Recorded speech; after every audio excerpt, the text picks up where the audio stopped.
Question आपके सामने find the intensity of light at a point on the screen when two interfering waves of same intensity I0 have a path difference of λ/4 and λ/3। Question को समझते हैं। आपको intensity निकालनी है एक ऐसी लाइट की जो बनी है दो लाइट के इंटरफेरेंस से। अब समझते हैं इसको। मान के चलो एक लाइट रे ये आ रही है, एक लाइट रे ये आ रही है। मान के चलो इसकी इंटेंसिटी I1 है, इसकी इंटेंसिटी I2 है। इन दोनों का मिलना कहलाता है इंटरफेरेंस, सुपरपोजिशन भी बोलते हैं इसको। और जब भी इंटरफेरेंस वाली रे किसी स्क्रीन पर पड़ती है तो कहीं पे डार्क फ्रिंज बनती है और कहीं पे ब्राइट फ्रिंज बनती है। तो यहाँ पर जो लाइट आई है, जो नेट इंटेंसिटी यहाँ पर बनी है आई नेट, तो आपको ये फाइंड करनी है कितनी होगी। इसमें कहा है कि दोनों की जो इंटेंसिटी है वो सेम है, यानी इसकी भी I0 है और इसकी भी I0 है। तो आई नेट निकालने का जो फॉर्मूला होता है वो होता है I net equals I1 plus I2 plus 2√I1 I2 cos y। अब यहाँ पर आई नेट आपको फाइंड करना है। I1 भी I0 है, I2 भी I0 है, प्लस 2√I0 cos y। यहाँ I0 हो जाएगा 2I0 प्लस 2I0 रूट के अंदर स्क्वायर हो जाएगा, स्क्वायर से रूट कैंसिल हो जाएगा, कोस थीटा। यहाँ से मैं 2I0 कॉमन लेता हूँ, अंदर रहा 1 प्लस कोस, ये फाई है सॉरी, यहाँ पे 1 प्लस कोस फाई। अब 1 प्लस कोस थीटा का क्लास 10 से जो फॉर्मूला आता है वो आता है 2 cos square theta by 2 minus 1 से 1 कैंसिल हो गया, 2I0 इंटू 2 कोस स्क्वायर 5/2, 2 जो हो गया यहाँ पे 4, I0 कोस स्क्वायर 5/2। कहने का मतलब है अगर आपको आई नेट निकालना है तो आपको I0 तो गिवन है, I0 में ही आंसर आएगा, 5 भी पता होना चाहिए, यानी इनमें फेज डिफरेंस कितना है। इसके लिए आपको दूसरा बेसिक यूज़ करना पड़ेगा।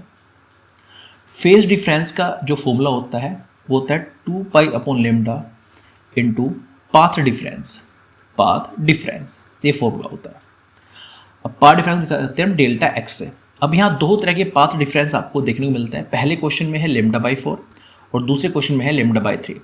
तो मैं पहला क्वेश्चन अगर सोल्व करूँ यहाँ पे, अगर मैं डेल्टा एक्स की वैल्यू यहाँ पर λ/4 लेता हूँ तो फाई की वैल्यू यहाँ से बनती है 2π/λ इंटू पाथ डिफरेंस जो है λ/4, λ से λ कैंसिल और 2 जो है 4, तो फाई यहाँ से निकल के आता है π/2। तो पहले में अगर आपको आई नेट निकालना है तो आप करना पड़ेगा 4I0 कोस स्क्वायर, अब फाई की वैल्यू क्या आई π/2 और इसका भी क्या है हाफ है, तो ये π/4 हो जाएगा। 4I0 कोस स्क्वायर π/4, π/4 की वैल्यू क्या होती है, कोस 45 की वैल्यू होती है, कोस π/4 की जो वैल्यू होती है वो होती है 1/√2। तो ये 1/√2 का क्या हो जाएगा स्क्वायर है, क्योंकि कोस के ऊपर स्क्वायर है, तो हो जाएगा 4I0 इंटू 1/2, 2 जा 4, the right answer is 2I0।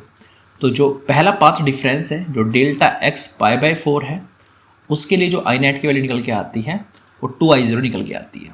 दूसरा केस सोल्व करते हैं, उससे पहले दूसरे केस में भी हम फाई निकाल लेते हैं। जो दूसरा केस है वो क्या होता है 2π/λ इंटू पाथ डिफरेंस दूसरे केस में कितना है λ/3 है, वैल्यू पुट करता हूँ λ/3, λ से λ कैंसिल, कितना आ गया 2π/3, पुट करता हूँ वैल्यू दूसरे केस में, वही I net equals 4I0 cos square 5/2।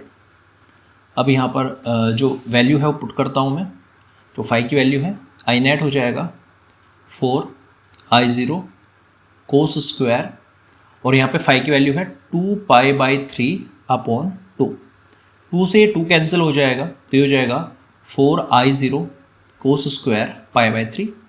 ये होती है साइन कोस 60 की वैल्यू होती है 1/2, तो ये हो जाएगा 1/2 का स्क्वायर। तो 4I0 इंटू क्या हो जाएगा 1/4, 4 से 4 कैंसिल हो जाएगा, that is I0 is your right answer. तो अगर आप पाथ डिफरेंस λ/4 लोगे तो जो नेट इंटेंसिटी आएगी वो 2I0 आएगी, और अगर आप पाथ डिफरेंस λ/3 लोगे तो जो नेट इंटेंसिटी आएगी वो I0 आएगी। इसमें बेसिक आपको क्या ध्यान रखना है, एक तो आई नेट का फॉर्मूला आपको याद रखना पड़ेगा। जो बस मेन यही है, और ये कोस फाई पे डिपेंड करता है, तो फाई की वैल्यू आपको पता होनी चाहिए। फाई की वैल्यू आप निकाल लोगे इस वाले फॉर्म में से, फेज डिफरेंस होता है 2 pi upon lambda into path difference, ये आपको याद रखना पड़ेगा। तो right answer is 2I0 and I0।